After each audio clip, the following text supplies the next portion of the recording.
sound, and sound is the new frontier in therapy. I mean, there's no doubt about it. I think therapeutically, we've gone through a massive transformation recently with the introduction of trauma studies and somatics.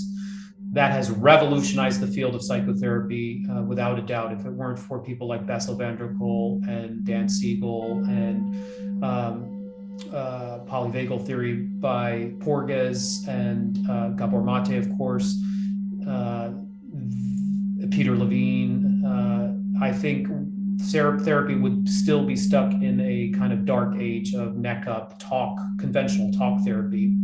And that horizon has continued to be pushed. And we're now getting to even more energetic work in the body, and along with that sound, I think. So that's where I really feel, in order to really serve my community of students, that we really need to integrate a metapoetic or mythopoetic narrative construct to really see ourselves in the vast swaths of time and space. Like, in order to really understand the cataclysmic symptoms that we've seen around us of the death process of the environment and the old guard of reductionistic scientism and the competing values between political regimes and mind control, and also the importance of the sovereignty of the human spirit and the grassroots movements of people rising up to challenge political authorities that we see across the planet right now. These have been told by ancient astrology. We are in the throes of a great movement towards unitary consciousness.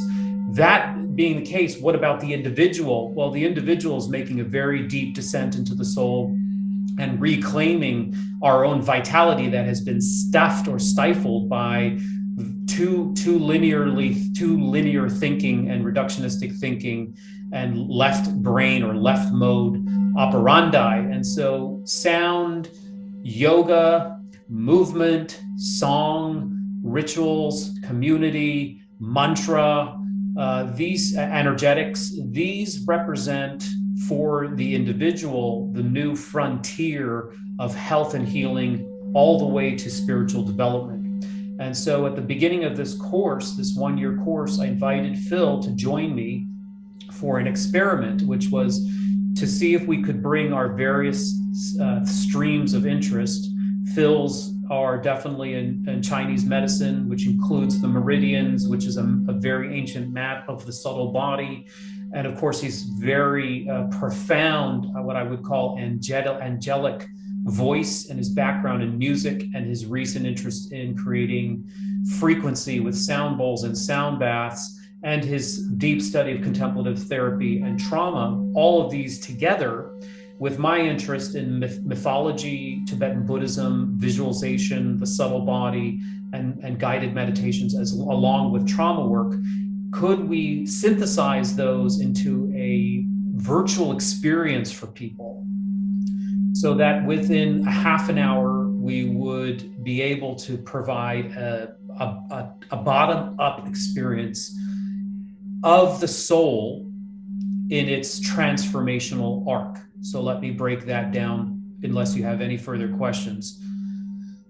No, great. This is great. Okay, so I took a couple of models from my side and I overlaid them. And these are now the workings of a current book that I'm working on. But these models include a mythological model, a Jungian model, and a Tibetan Buddhist model. And I've distilled vast bodies of work into 3 phases and mapped them one on top of the other. From Joseph Campbell's myth, every myth throughout all culture starts in what's called the ordinary world with a departure, enters into the dark world or the unknown world, where there's an initiation and a trial, a terrible trial.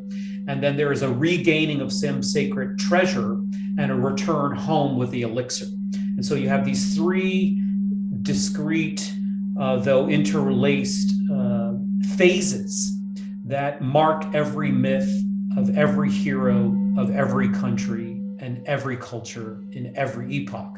Every human being must do this. They must leave the comforts of the known world, enter into the dark forest to slay a dragon, reclaim some sacred treasure, and return home the wiser for the benefit of others. And this heroic map maps perfectly with what Jung described as the exodus from ego from the persona, the mask that we show the world, which is a very narrow bandwidth of our consciousness, and the defense mechanisms that prevent us from a sense of overwhelm, but they become too rigid and too confined.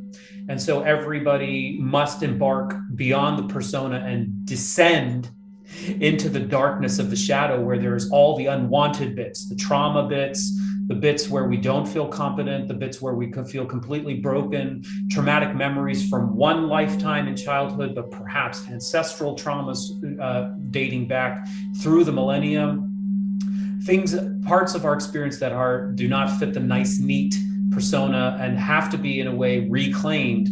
And then one ventures deeper beyond the collective unconscious into the notion of the self, which is the emblematic archetype of full integration, full consciousness, holism or balance.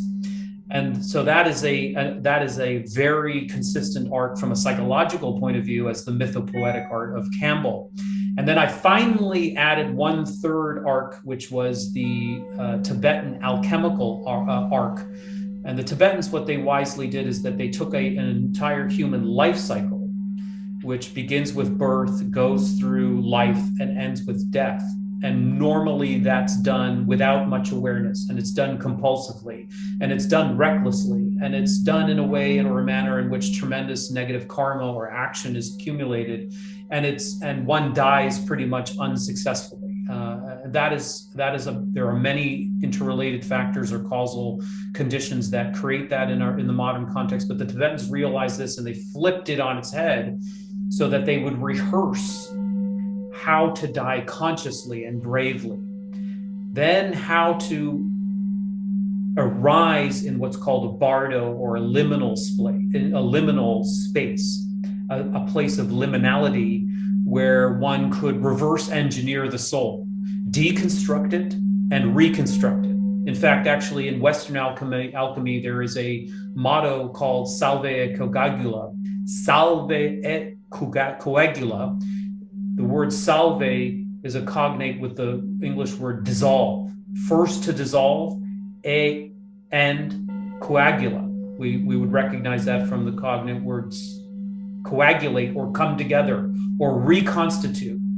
So the alchemical traditions knew how to dissolve the ego and reconstitute the ego. And the Tibetans have their own version of this alchemical process where you die consciously, you re-arise in a bardo place where you reverse engineer the soul, you bring in mythopoetic archetypes of enlightened beings to act as proto-parents to rebirth you, and then you reconsolidate around a vibrational mantra, and then you realign your orientation towards a more altruistic mission rather than egoic and self-centered. Altruistic is the main thrust of your life. And then you enter into the third phase. So you have the dissolve phase or the death process. You have the liminal phase of reprising yourself based on vision, archetypal imagery, vibration, and impetus or motivation. And then you rehearse returning, what's called manifestation, although manifestation gets such a botched and loaded sort of meaning in the New Age world. But manifestation has to do with once you have reconsolidated yourself in a visualization, then you actually rehearse what it would be like to become an avatar, an emissary of the spiritual lineage or your angel archetypes or your spirit guides from this new motivation, living this new vibration. You actually rehearse in your mind's eye the process of intervening in the delusory states of living beings in the world in order to reconstruct the world anew. And so these three phases, whatever map you put, are talking about an alchemical opportunity of transformation, whether it's Joseph Campbell, departure, initiation, and return, Jung's model of persona, shadow, and self, or the Tibetan alchemical process of dissolving, the death process, the liminal space of sublime archetypal redesign, and the rebirth phase of exercising or manifesting your enlightened skill and vision.